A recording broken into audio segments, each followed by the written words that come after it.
दर्शकों नमस्कार। अब हम जयराम सदन महेंद्रगढ़ उपस्थित हैं और यहाँ पर बीजेपी कार्यकर्ताओं की मीटिंग हुई है और प्रेस कॉन्फ्रेंस हुई है। जो महेंद्रगढ़ भिवानी लोकसभा से प्रत्याशी हैं चौधरी धर्मवीर सिंह, उनकी और पूर्व शिक्षा मंत्री प्रोफेसर रामविलास शर्मा की, साथ में यहाँ दयाराम यादव जो बीजेपी के जिला अध्यक्ष हैं उपस्थित थे। प्रेस कॉन्फ्रेंस हुई है, कुछ कार्यकर्ता यहाँ उपस्थित हैं और किस प्रकार का जो वोट के बाद में माहौल रहा, किसकी जीत बताते हैं, किस प्रकार से क्या कहते हैं, उनसे बात करते हैं। जी भाई साहब नमस्कार। जी नमस्कार जी, आपके समस्त दर्शकों को सबसे पहले तो मेरा प्यार भरा नमस्कार जी। महेंद्रगढ़ जो भिवानी लोकसभा है, इस लोकसभा में माननीय सांसद चौधरी धर्मवीर जी तीसरी बार जीतने जा रहे हैं। यह जीत का मार्जिन 1 लाख प्लस रहने वाला है, क्योंकि हर व्यक्ति ने 36 बिरादरी ने, हाड़ी पाड़ी, गरीब, मजदूर, व्यापारी, कर्मचारी, हर वर्ग ने माननीय प्रधानमंत्री श्री नरेंद्र मोदी जी की नीतियों को वोट किया है। और महेंद्रगढ़ विधानसभा से आप जिस मंडल से आते हैं, नांगल मंडल से आते हैं जी, उसमें क्या स्थिति बता रहे हैं जी? नांगल मंडल में मेरा अपने खुद का गांव है खातीवास। मेरे अपने गांव खातीवास में 885 वोटों की पोलिंग हुई है, जिसमें से 650 प्लस बीजेपी है और बाकी जो वोट बच गए वो विपक्ष के हैं। और इसी के साथ नांगल मंडल में हर गांव से 65 से 70 प्लस वोटिंग बीजेपी के पक्ष में जी। कुछ कार्यकर्ता और हैं जी। भाई साहब कहाँ से? नांगल सिरोही से। क्या स्थिति मानते हैं? नांगल सिरोही से लीड लेकर निकलेगा जी धर्मवीर। धर्मवीर कितने वोट लेगा? धर्मवीर कम से कम 3300 करीब पोल हुए हैं, जिसमें से 1800 वोट। कुछ समर्थक और भी इशारा करें, यहाँ बैठे हैं, उनसे बात करते हैं। जी भाई साहब क्या नाम है? हाँ, संदीप नाम है, रामचंद्र जी मेरा, बसाई गांव से बिलोंग करता हूँ जी। बसाई से क्या स्थिति मानते हैं? बसाई से 3785 वोट पोल हुए हमारे, टोटल 5 बूथ थे। तो कुल मिला के आंकड़े ये है कि 2200-2300 वोट लगभग बीजेपी के खाते में है और बाकी में अन्य सभी आगे। क्या ऐसा तो नहीं है साउंड के अंदर को हरा हरा दिखाई देता है? क्योंकि आप बीजेपी कार्यकर्ताओं में रहे हैं, खाली बीजेपी का जो कांग्रेस से कार्यकर्ता रावदान सिंह की जीत मान रहे हैं, इसको लेकर क्या कहेंगे? ऐसा कुछ भी नहीं है जी, सब कुछ मोदी में हो गया है, राम में हो गया है, देश है, ये सब बीजेपी सरकार को पसंद करता है। पहले कांग्रेस सरकार में कोई भर्ती होता था तो कोई मास्टर लगा दिया गया, तो किसी ने चेकिंग वाले ने पूछा भाई ऋषि लिख के दिखा, वो बोला कि बाबा लिख दूं क्या? तो बाबा ऋषि को एक मानते थे, अब ये पढ़ा लिखा हो गया। इसमें बहुत ज्यादा नौकरियां दी है बीजेपी सरकार ने। यहाँ सरपंच साहब हैं उपस्थित हैं, इनसे बात करते हैं। बसाई से सरपंच है जी। थोड़ा सा आप थोड़ा खड़ा होना पड़ेगा। नहीं खड़ा होगा, 10 को खड़ा होगा पूरा जी। हाँ जी। बसाई की क्या स्थिति मानते हैं? आप सरपंच रहे हैं पूर्व में और काफी समय तक 20-30 साल तक आपका परिवार का जो सरपंच गांव की तरफ से सरपंच रहे हैं, क्या स्थिति मानते हैं? बीजेपी हमारे 3785 वोट पोल हुए हैं, जिसमें से 2324 के आसपास चौधरी साहब के हैं, बाकी में रावदान सिंह और बहादुर सिंह। इतने अधिक वोट का क्या कारण है? क्या कोई खास विकास हुआ है? इसको लेकर क्या मानते हैं? बसेल में तो विकास हुआ है, काफी विकास हुआ है, पार्क बने हैं, रोडों की कनेक्टिविटी हुई है, सारे जो लिंक रोड थे वो सब बन चुके हैं जी। कुछ कार्यकर्ता और हैं, इनसे बात करते हैं। जी भाई साहब क्या कहेंगे? आप कहाँ से हैं?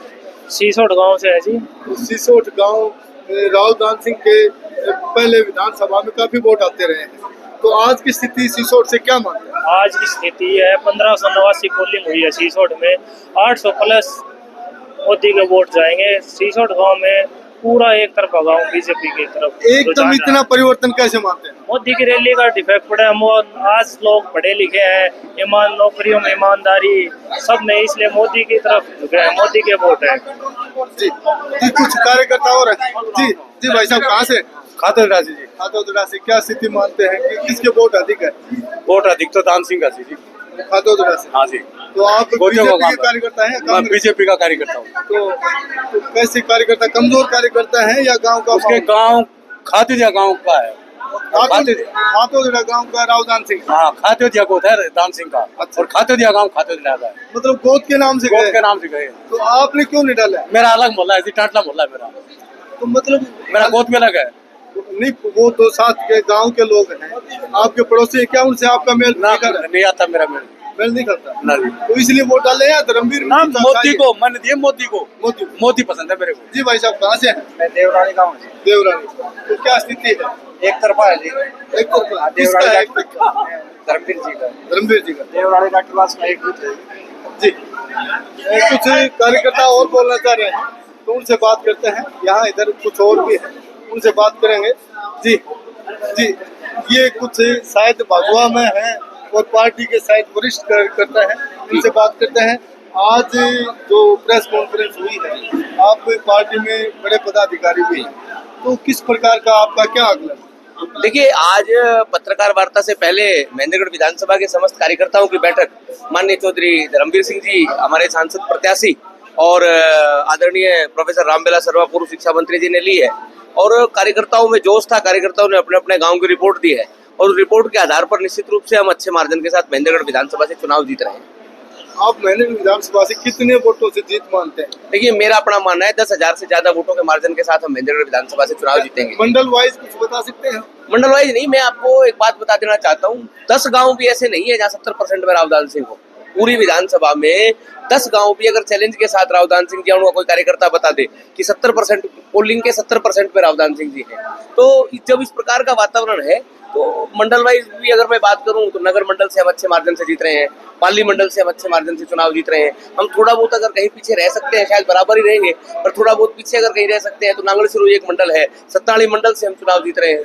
सब मंडलों में हमारे अच्छा वातावरण है, अच्छे मार्जिन से हम चुनाव जीत रहे हैं। केवल एक नांगल सिरोही मंडल में हम थोड़ी सी हल्की पोजीशन में है, वहां भी हम हारेंगे नहीं, बराबर रहेंगे, और अगर हार भी रहे तो बहुत 100-200 वोटों के मार्जिन के साथ ही पीछे रहे, मार्जिन से पीछे रहेंगे। रावदान सिंह भी अपनी जीत मान रहे हैं, तो उसको लेकर क्या कहेंगे? देखिए, वो प्रत्याशी हैं और सपने देखने पे कोई टैक्स थोड़ी लगता है जी। वो भी सपने ले रहे हैं, जीत के ले रहे हैं, जो भी ले रहे हैं, तो सपने देखने पे किसी प्रकार का कोई टैक्स नहीं है, बिल्कुल ले सकते हैं। जी कुछ कार्यकर्ता भी हैं। जी जी भाई साहब, कुछ कार्यकर्ता और हैं। थोड़ा सा आपको खड़ा होना पड़ेगा, दर्शक को देखते हैं।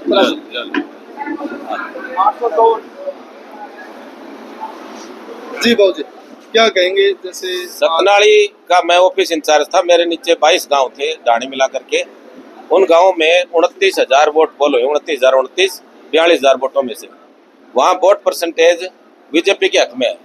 और हम ये मानते हैं कि 29,000 में से 17,000 तो धर्मवीर जी के, और बाकी जो है वो दो कोई खाट वालों भी खड़े हो रहे तो, और कुछ जो है नावा बस वगैरह गाँव में 200-300 वोट जो है हाथीवाड़ा का भी गया है।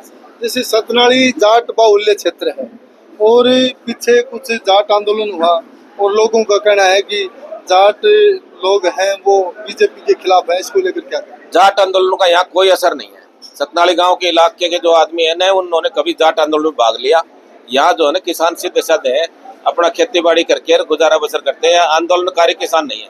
जी जी भाई साहब, क्या कहेंगे? कहाँ से? देखिए, कार्यकर्ता कुछ बोलने के लिए तैयार भी नहीं है और कुछ कार्यकर्ता और बैठे हैं, उनसे बात करते हैं। जी जी नमस्कार जी। नमस्कार जी। जी क्या कहना चाहेंगे? आज प्रेस कॉन्फ्रेंस भी हुई है, कार्यकर्ता मीटिंग भी हुई है, तो कहाँ से हैं? दर्शकों को अपना परिचय दें। मैं पालडी बनियारा, एक बार खड़े हो एक सरपंच विधि प्रकाश, पालडी बनियारा। मैं ये कहना चाहता हूँ, अब जितने भी वोट मिले हैं मोदी के नाम से जबरदस्त वोटिंग हुई है और धर्मवीर अच्छे मतों से जीत रहे हैं। नहीं, खाली मोदी के नाम से हुई है, चौधरी धर्मवीर सिंह का भी कुछ उसमें एज अप्रेस मानते हैं।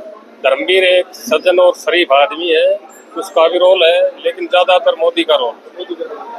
कुछ दर्शक और बचे हैं, थोड़ा खड़ा होके थोड़ा आप बताएं, आपको थोड़ा खड़ा होना पड़ेगा क्योंकि थोड़ा सा कैमरे के हाँ जी बोलो। मेरा नाम राम स्वरूप है, गांव रिवासा है। रिवासा से? हाँ जी, पुराना रिटायर्ड पंचायत। रिवासा रावदान सिंह का खास गांव है। हाँ। रावदान सिंह को विधानसभा में सबसे ज्यादा वोट मिलते हैं रिवासा से। अब की बार क्या स्थिति है? वो इसकी वजह से, पंडित जी की वजह से अब की स्थिति 150-200 वोटों से सवाल जीता हूँ। सबसे ज्यादा मेरे बूथ पे 138 नंबर पोलिंग है, 90% करी हमने पोलिंग, और पहले भी हमने ऐसे किया दूसरा, तो ज्यादा नहीं अब कहे, वो बात नहीं रही। हमने सिर्फ मोदी की लहर, मोदी की वजह से वोट दिए और धर्मवीर की शराफत की वजह से हमारे। नहीं, सिर्फ मोदी की लहर बोलते हैं फिर धर्मवीर की शराफत बोलते हाँ, हैं। दोनों बातें। आप दोनों बातें कैसे हाँ करते दोनों ही करते, दोनों ही है बातें। धर्मवीर हर आदमी से मिलता है, मिलनसार है। और मोदी की है ऊपर सेंटर में, मोदी आना चाहिए। देश को बचाना है तो मोदी आना चाहिए, देश को बचाने का मोदी का है। जी, कहाँ से हैं आप? ग्राम पंचायत मालड़ा सराय से। मालड़ा सराय से। तो मालड़ा गांव भी ज्यादातर राव दान सिंह का रहा है। हाँ, तो अब की बार क्या स्थिति है? अब की बार भी लगभग बराबर रहा है। हीरों का गांव है, ज्यादातर उसकी तरफ है, लेकिन ठीक है, इसका भी वोट काफी आए हैं। कितने वोट मानते हैं आप मालड़ा सराय से? 1000 वोटों का लगभग डिफरेंस रहेगा। कितनी पोलिंग हुई है? पोलिंग 65% पोलिंग हुई है। टोटल कितनी पोलिंग हुई है? राव दान सिंह के कितने मानते हैं? चौधरी धर्मवीर सिंह के कितने मानते हैं? जैसे राव बहादुर सिंह भी है, तीसरे मजबूत उम्मीदवार है। दोनों गांवों में सराय बाईपास में 4000 वोटों के लगभग है। इसमें 4000 वोट किसके मानते हैं? सारे पोल नहीं हुए इसमें, 4000 वोट पोल हुए। नहीं हुए इसमें। कितने वोट पोल हुए? इसमें 3 के लगभग हुए होंगे। और इसमें कितने परसेंट आप चौधरी धर्मवीर सिंह के मानते हैं? कितने परसेंट आप राव दान सिंह के, राव बहादुर सिंह के मानते हैं? बहादुर सिंह के तो कुछ 5-10% हैं, और धर्मवीर की 50% है, और दान सिंह जी के 60% वोटर्स पोल हुए हैं। जी, कहाँ से हैं? मैं गांव पालड़ी पनियारा से हूँ, महावीर नाम है मेरा। जी, क्या स्थिति मानते हैं पालड़ी पनियारा? पालड़ी पनियारा के राव दान सिंह का, राव दान सिंह ज्यादा है। राव दान सिंह के जाता है। कितने वोट मानते हैं राव दान सिंह? राव दान सिंह के 1100, 700 धर्मवीर जी। तो आप मजबूत कार्यकर्ता या कार्यकर्ता कमजोर हैं? जब 1100 वोट गए हैं, तो या तो आप कार्यकर्ता कमजोर है या राव दान सिंह ने कोई बड़ा काम किया? दान सिंह ने कोई बड़ा काम नहीं किया, लेकिन वो यहाँ से एमएलए रहते हैं। और एमएलए तो और गाँव से भी रहते हैं, खाली पालड़ी से थोड़ी रहते हैं। में थोड़ा ऐसी हीरो पन का नहीं, अहिरों का गांव तो मालड़ा भी है और जैसे रिवासा भी है। पालड़ी से कमजोर कैसे? पालड़ी से कमजोर एक आधा ऐसा इधर व्यक्ति थे जो कि वो नाजायज फायदा इधर से उठा गए और जी, अभी दूसरी जगह चले गए। कुछ कार्यकर्ता और हैं, उनसे बात करते हैं। जी भाई साहब, कहाँ से? मैं जी बास खुटाना से। बांसकुटाना से। क्या कहेंगे, किसकी स्थिति मजबूत है? स्थिति मोदी सरकार है, मोदी की तो स्थिति बहुत ही मजबूत है। नहीं, आप बांसकुटाना से हैं, आईएमटी का मामला है, आईएमटी नहीं बनी, इसके बावजूद ज्यादा वोट कैसे मांगते? देखो जी, आईएमटी एक मुद्दा नहीं है, देश हित के लिए वोट डाले हैं दुनिया ने। क्या दूसरे देश हित नहीं करते? कांग्रेस देश हित नहीं करेगी? ना जी, वोट तो मैं नहीं मानता इस बात। आप नहीं मानते? नहीं। इसलिए आपने बीजेपी का बिल्कुल। जी भाई साहब, कहाँ से हैं आप? बस यो बहुत नहीं, आप क्यों ट्रिपोक है, कार्यकर्ता नहीं है? देखिए, कुछ कार्यकर्ता बोलने की स्थिति में नहीं है, वो भी बदलना चाहते हैं, और कुछ और भी यहाँ पर जो बैठे हैं उनसे बात करते हैं। जी जी भाई साहब, कहाँ से हैं? मेरा गांव पालड़ी खड़े हो गए हैं शाम में, थोड़ा सा आप बूढ़े हो गए हो? बूढ़े नहीं, अभी जवान है। धीरे खड़े होते हो। जी, कहाँ से? गांव पालड़ी पनियारा से, एक सरपंच रविदत्त, 80 कितने जिला वोट महामंत्री। मानते हैं आप अपने गाँव से? मेरे गांव से 700 वोट। 700 वोट। कुल कितने पोल हुए? 1848। तो फिर कम पोल हुए, नहीं कम, आपको वोट कम मिल रहा है, आपका वोट प्रतिशत कम आ रहा है। थोड़ा सा खड़ा होना पड़ेगा। वोट प्रतिशत तो कम नहीं है हमारा, 75% करीब बनता है हमारा, 75 से 77 करीब बना है। आपको 700 मिल रहे हैं, बीजेपी को, कांग्रेस को 1100 मिल रहे हैं, कहीं न कहीं कोई कमजोरी तो है? नहीं, ऐसा कुछ नहीं है कि हमारे गांव में हमारा एक जो है दान सिंह जो है हमेशा जी एक अहिरवाल का नेता है, रहा है, और शुरू से ही आपका भी नेता है? आपका भी नेता है? हीरों का गांव है, यादव का गांव है, ज्यादातर यादव बाहुल्य है। तो क्या राव दान सिंह की जीत मानते हैं आप? ना, ऐसा कुछ नहीं है, क्योंकि जीत तो चौधरी धर्मवीर की होनी है। वो कितने वोटों से हैं? ऐसे कैसे? क्योंकि बीजेपी के जो वोटर थे वो साइलेंट थे, उन्होंने किसी प्रकार कोई शोर शराबा, क्यों थे? साइलेंट था। उनमें एक प्रकार से अंदरूनी ये था कि हमें वोट डालना है, चुपचाप शांति डालना है, न किसी प्रकार का कोई हुड़दंग मचाना है, न कोई देश का या प्रशासन का अनुशासन बिगाड़ना है। हमें मोदी को वोट देना है, हमें ऐसा ताकतवर प्रधानमंत्री तैयार करना जो देश को आगे विकसित करे, देश को बचा सके, देश की जैसे कांग्रेस के कार्यकर्ता खुल आ रहा था और बीजेपी का कार्यकर्ता क्यों दब रहा था, क्यों दबी आवाज में वोट दे रहा था? क्या डरपोक है, किसी कम्युनिटी का दबाव है या कैसे है? दाब कैसे माना? इस प्रकार का तो कोई ऐसी बात नहीं थी, लेकिन साइलेंट होने का कारण यह था कि इनमें बीजेपी के जो कार्यकर्ता है वो वैसे भी शांत स्वभाव के हैं। ये किसी प्रकार के अनुशासन को भंग नहीं करना चाहते, किसी भाई के वोटर को किसी प्रकार के ठेस जो उनको कहना होता है वो अपने मन से और भाव से कहते हैं, प्रेम से समझा देते हैं। कार्यकर्ता और बैठे हैं, उनसे बात करता हूँ। थोड़े खड़े हुए, कहाँ से हैं? जाट से। जाट से। क्या कहेंगे आप? हमारे गांव से तो जीत है। कितने वोटों से जीत है? कितने हमारे वोट गांव में 1475 वोट पड़े थे और हमारे गांव में 1000 प्लस। चौधरी रणवीर सिंह के 1000 प्लस। तो आप ज्यादा वोट चौधरी रणवीर सिंह को करा, तो इसके पीछे क्या कारण मानते हैं? राहुल गांधी को वोट कम क्यों मिले? हमारा गांव में ज्यादा सदा से बीजेपी के वोट ज्यादा है, कांग्रेस के वोट है ही। देखिए दोस्तों, कुछ लोगों का हमने जो ये सर्वे, कुछ और भी लोग हैं, मैं कोशिश करता हूँ जी मेरे ख्याल से अब कार्यकर्ता यहाँ से जा चुके हैं और हमने पूरा सर्वे करने की कोशिश की है, पूरा बताया है और आप भी इससे आकलन कर सकते हैं किस प्रकार का क्या माहौल है, क्योंकि यहाँ बीजेपी का कार्यकर्ता है, जहाँ जिस पार्टी का कार्यकर्ता है वो अपनी पार्टी की बड़ाई करता है, लेकिन रिजल्ट जो आएगा 4 तारीख को आएगा, उससे ही क्लियर हो पाएगा कि जीत किसकी होनी है। जो राहुल सिंह के कार्यकर्ता हैं वो राहुल सिंह की जीत बता रहे हैं और जो यहाँ बीजेपी के कार्यकर्ता हैं ये चौधरी रणवीर सिंह की जीत बता रहे हैं। फाइनल रिजल्ट तो जब 4 तारीख को आएगा तभी पता लग पाएगा। आपको कैसा ये वीडियो लगा, आप अपने सुझाव कमेंट्स अवश्य डालें और हमारी वीडियो को अधिक से अधिक शेयर करें और हमारे चैनल को सब्सक्राइब करें। धन्यवाद। बंद तो करने